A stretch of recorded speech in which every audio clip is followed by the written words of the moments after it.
Selamat datang di cerita gelap, tempat di mana yang tak terlihat mulai terdengar, tempat di mana yang tak kasat mata ikut bercerita. Gue Masyon, dan gue bakal nemenin lo melewati malam yang mungkin gak bakal lo lewati sendirian. Siapin lampu, kunci pintu, karena cerita gelap udah dimulai.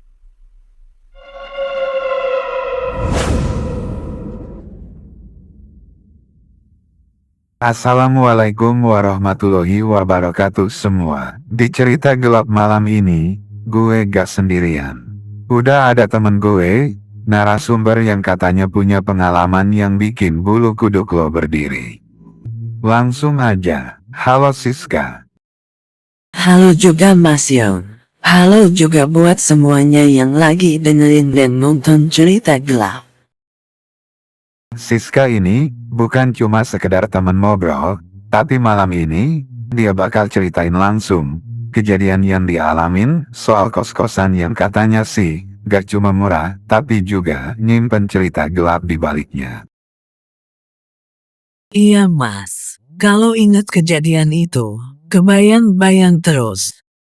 Kalau boleh tahu kejadiannya di mana tuh? Waktu aku kuliah di Jogja Mas, tapi kampusnya nggak aku spill ya.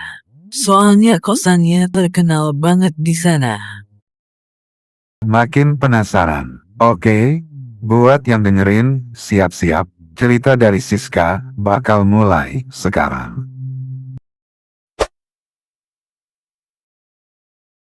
Oke sis, jadi lo bilang tadi ini semua berawal pas lo ngekos. Boleh ceritain dari awal, gimana lo bisa mutusin ngekos di tempat itu?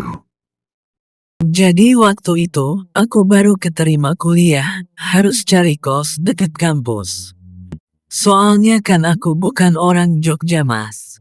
Singkat cerita, muter-muter nyari, nemu deh kos murah, deket banget, cuma jalan kaki dari kampus.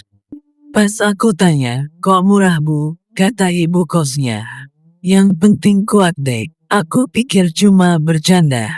Waduh, itu kalimatnya udah kayak password wifi aja, yang penting kuat. Terus lo tetap jadi nggak ngekos di situ. Iya mas, aku kan gak mikir macem-macem waktu itu. Soalnya murah banget kamarnya juga bersih luas. Udah ada kasur sama lemari. Murah lagi, dalam hati. Nemu harta karun nih. Singkat cerita setelah deal sama ibu kos. Keesokan harinya, aku mulai kos di situ. Awalnya sih, biasa aja. Waktu aku ngampus, aku dapet temen baru. Kebetulan orang sini asli, maksudku orang Jogja. Pas di kantin kampus, temenku ini namanya Dinda, nanya, tinggal di mana kamu sis? Aku kos di Jalan Tanjung yang deket fotokopian, gang yang depan kampus itu. Maksudmu Tanjung 13, kata Dinda. Emang kenapa Din? Kamu tahu kos itu? Gak apa-apa kok sis.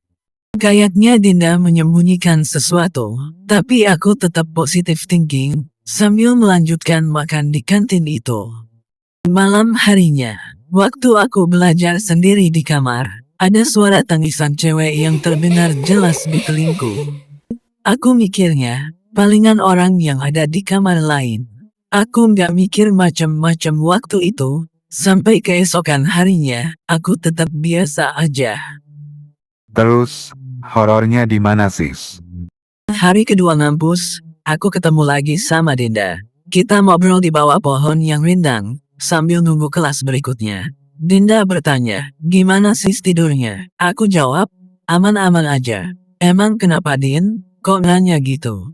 Emang sih waktu aku baca buku, aku dengar tangisan cewek. Mungkin kan itu penghuni dari kamar lain.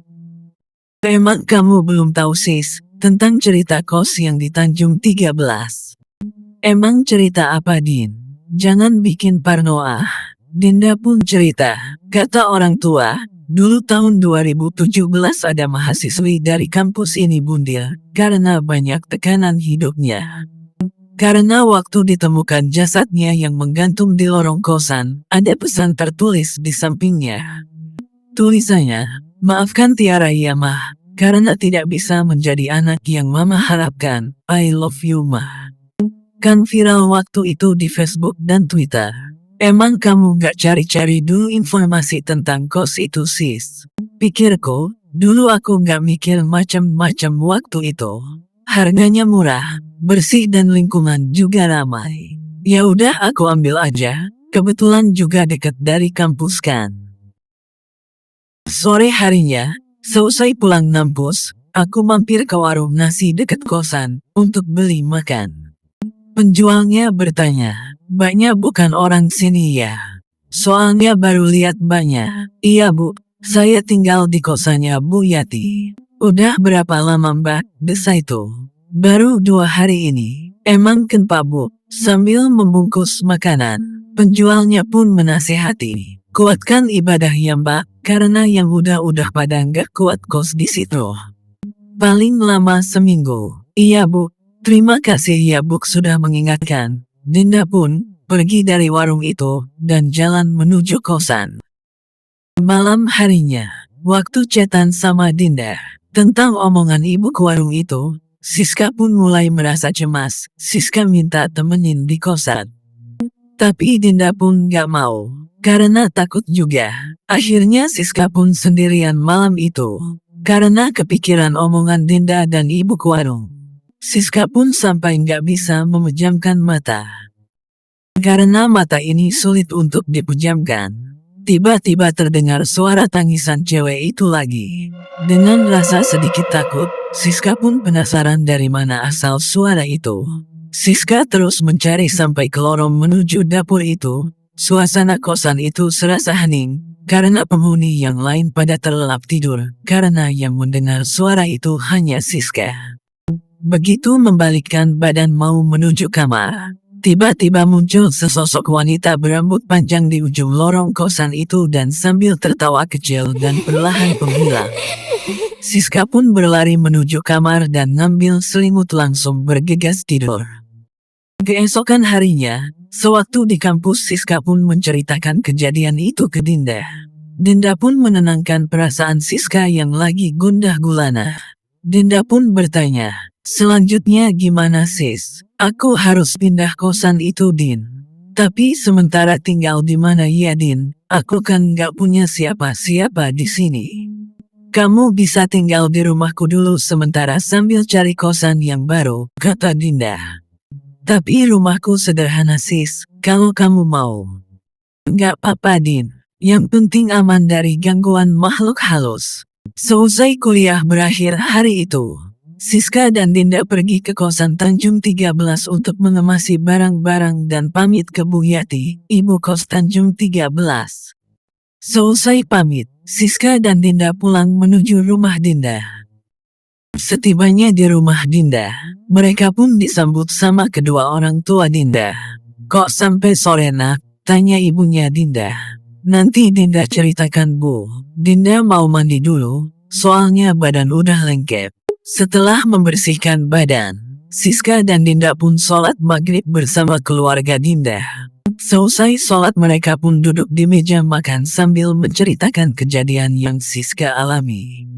Setelah mendengarkan cerita dari Siska, orang tua Dinda pun menawarkan untuk tinggal di rumahnya menemani Siska. Siska pun seneng banget dan terharu sama keluarga Dinda. Singkat cerita, Siska pun tinggal di rumah Dinda sampai lulus kuliah. Begitulah cerita horor yang aku alamin mas. Gila sih sis, gue denger cerita lo aja udah merinding. Apalagi lo yang ngalamin langsung. Iya mas, makanya, sampai sekarang, kalau nyari kos, gak cuma lihat harga, gue lihat feeling juga. Kalau dari awal udah gak enak, mending gak usah.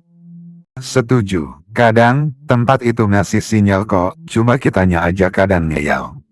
Dan biasanya, yang ngeyel, ujung-ujungnya, ngalamin sendiri. Betul banget. Jadi buat lo semua yang lagi dengerin, hati-hati kalau milih kos, apalagi yang murahnya kebangetan. Ingat, harga bisa murah, tapi penghuni tambahan kadang gak kelihatan.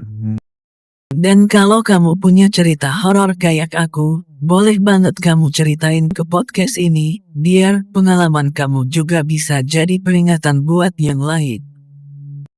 Langsung aja kirim ke email yang ada di deskripsi podcast ini. Tenang, kalau ceritanya seram, pasti kita bahas di episode berikutnya. Oke, segitu dulu cerita gelap malam ini. Gue Mas Yon, bareng Siska, pamit. Tapi ingat, cerita boleh selesai, tapi rasa merindingnya bakal tinggal lebih lama. Sampai ketemu di cerita gelap selanjutnya.